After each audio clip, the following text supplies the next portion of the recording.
Do good, Maverick here. Welcome to podcast episode number 170. Maybe your safe and secure job is not that safe and secure after all. Is job safety an illusion? A lot of people that are employed in a job are oftentimes motivated by security, and a lot of people that are entrepreneurs are motivated by freedom. Now, that's probably an overgeneralization, but I think there's a lot of truth to it. But the thing is, times have changed. That's one thing. So what used to work well in the 1950s up to the 1980s might not work well these days. And just to be clear, when it comes to seeking safety and security, we shouldn't be seeking that money or in a job. That's something we should seek in God, in Jesus Christ. That's where we should be seeking for our safety. That being said, when it comes to finances, if we compare a so-called safe and secure job, being an employee in a job, compared to maybe having multiple streams of income, what's best? One thing that I think was a wake-up call for a lot of people was the event that happened around the world in the year 2020 to 2024. Are we allowed to say these things now in this technocracy, or will it get this episode banned? I guess you know what I'm talking about. The year 2020 to 2024.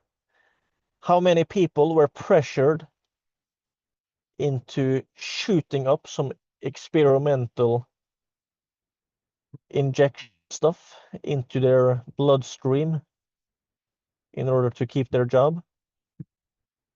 Take this experimental injection, shoot it up into your bloodstream, or you will lose your job. How many people got that ultimatum? Pretty scary to think about. I feel almost like some kind of dystopian. It feels almost unreal to talk about these things, but it did happen. It feels crazy to talk about it, but it happened 2020 to 2024. And how quickly it happened as well. But yeah, a lot of people lost their jobs that weren't willing to take the experimental injection. Some people did take the experimental injection. Some people got harmed. Some people got even worse results, sadly. But yeah, that's just one example of how quickly being employed in a job can drastically change, multiple streams of income, entrepreneurship. Sometimes what feels, sometimes what feels safe is not that safe. And sometimes what feels dangerous is not really that dangerous. Now, being an entrepreneur is usually a lot more risky, financially speaking, than being employed in a job in many ways. But at the same time, it depends on how you look at it and how you go about it. But the fascinating thing these days is that you don't really have to choose. Either an entrepreneur, quit your job, be an entrepreneur, or be employed in a job as your one and only source of income. Either or. You don't have to make that choice really these days, because you can do both, and maybe you have a job as an employee and you can start a so-called side hustle. And if you grow that side hustle until it becomes a significant income, even bigger than the income you have in your job, then maybe you decide to quit your job and keep growing it and later on expanding into multiple streams of income, you know. But yeah, I guess that's something to think about. Is your job really that safe and secure? Maybe it's about time to get some other income streams going, you know. And if you're looking for a side hustle to start, maybe you should build a paid community. What is a paid community? It's kind of like a Facebook group, but you have to pay to join it. Now, some people are using a Facebook group to host it, but oftentimes people are using other platforms. But it is kind of like a Facebook group, but you have to pay to join. That's one way to look at it. Another way to look at it is that a paid community might be like an online course or an information product on steroids, because a lot of paid communities have a lot of online courses inside them and a lot of teachings. Some online communities have like a group coaching aspect to them. Some online communities are more focused, like a mastermind group, where they maybe have some kind of barrier to entry. Maybe you have to have achieved something, a certain level of status or achievement or education or things like that, you know, where they're kind of selling, like one of the main things they are selling is not the teachings and the courses in or the things they will learn from you inside the paid community, but they're more paying for the access to the other members, you know, whereas a lot about the networking and masterminding. And can be a combination of these. Roughly speaking, this is like what an online paid community is, you know. And usually it's like a monthly subscription. And the amount of value you can provide for people inside a paid community, it's mind-boggling. So yeah, if you're looking for a side hustle, maybe a paid community can be what you're looking for. It can be launched really fast. You don't have to be an expert to do it. You don't need to have a lot of experience to do it. You don't need to have a lot of capital or money to do it. And yeah, like I said, you can launch it really quickly. And it's a unique business model where a lot of people are running it kind of like a cash cow or like a source of semi-passive income. Now, that doesn't mean that it will be semi-passive for you in the beginning, but it says something about the business model when so many people are running it like kind of like a form of semi-passive income. Because if you're starting a side hustle, the business model you choose have a tremendous impact on how it's going to go, you know. Another advantage to starting a paid community as a side hustle, where it is a subscription business, is that if you're, for example, selling and you're like, let's say you are getting 20 members in month one. Once month two starts, if you're getting 20 members that month as well, by the end of month two, you have like 40 members or 35, maybe if some of them canceled. But you know, it kind of snowballs. And then month three, you add even more members and it kind of compounds. You know, you're not starting from zero every month, which is kind of the case with many other business models. Of course, you might say that in other business models, you are building the systems and an email list of or a list of buyers, that kind of thing. But at the same time, there are some clear advantages to having a subscription business where it can be a lot more reliable and predictable income every month, if you have members paying you monthly, especially if you can get your churn rate to be low, where people stay a member for long once they become a member. But yeah,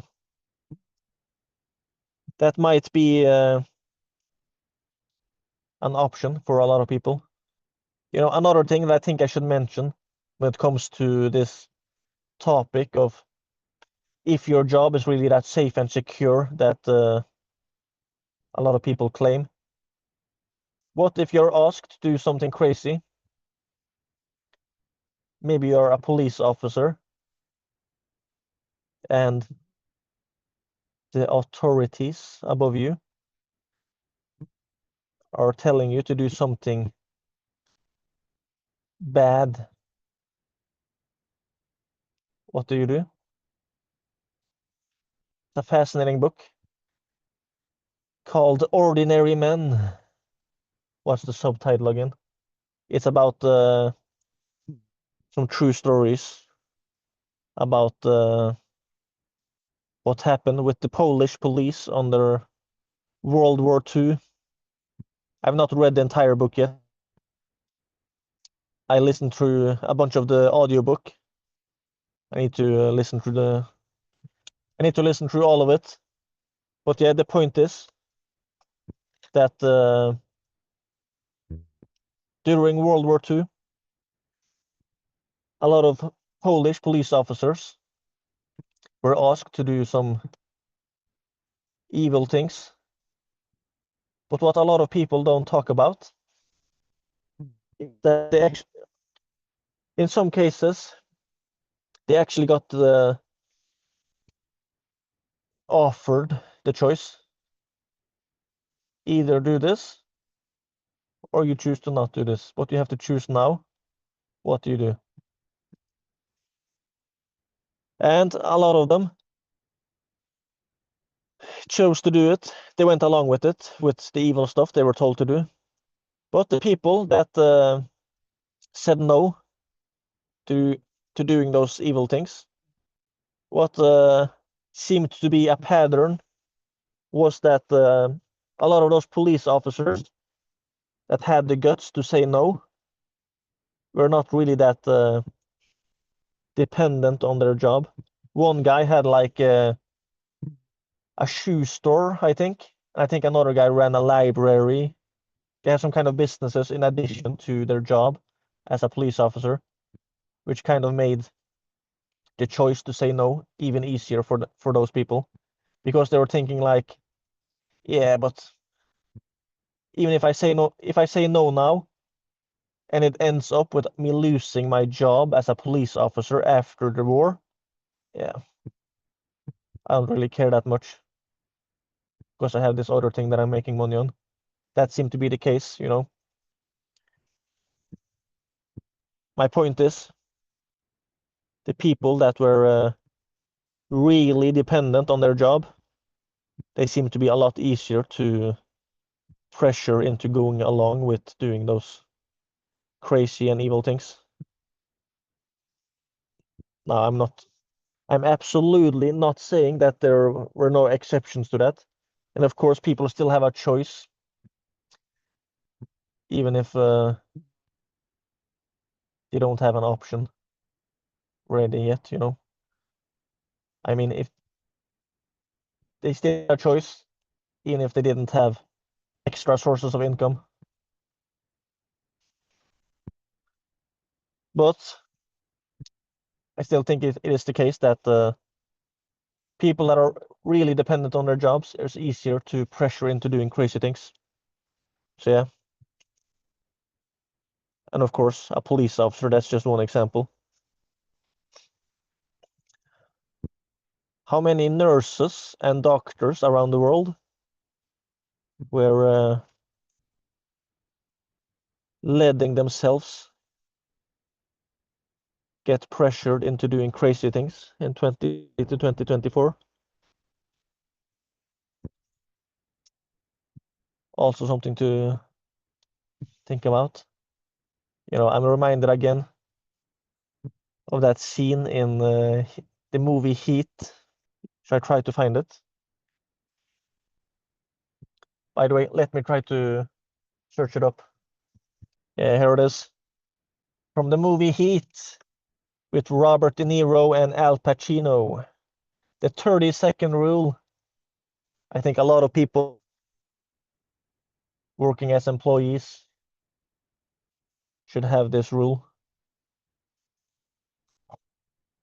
Guy told me one time, don't let yourself get attached to anything you are not willing. Now let me play it.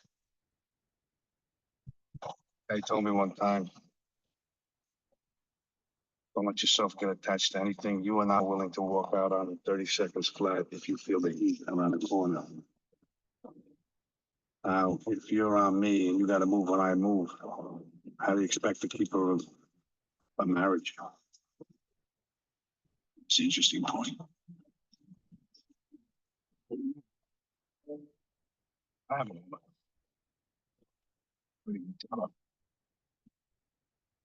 But yeah,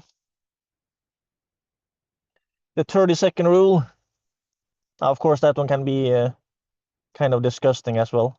If people are leaving responsibilities in 30 seconds. That's not what I'm meaning. I mean, like,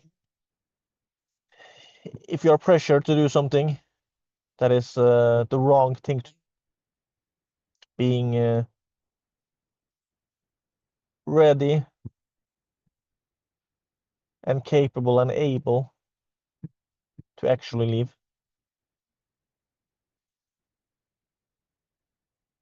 Now, of course, you don't have to have multiple streams of income or an extra income stream in order to do that.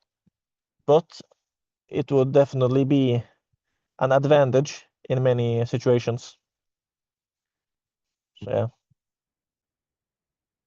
But yeah, just something to think about. Job security. Is it really that safe and secure? Anyway, I mentioned paid communities. If you want to build your own paid community, I think you should check out communitycashcows.com. I interviewed a bunch of owners of paid communities that are making at least $10,000 in profit per month. I'm going to interview at least 30 of them. At the time of this recording, I've not interviewed all 30 yet, but a bunch of them. And yeah, if you want to learn from those people and to also connect with a bunch of other people that are in the process of building their own paid community, I highly advise you to check out communitycashhouse.com. All right. Take care and God bless.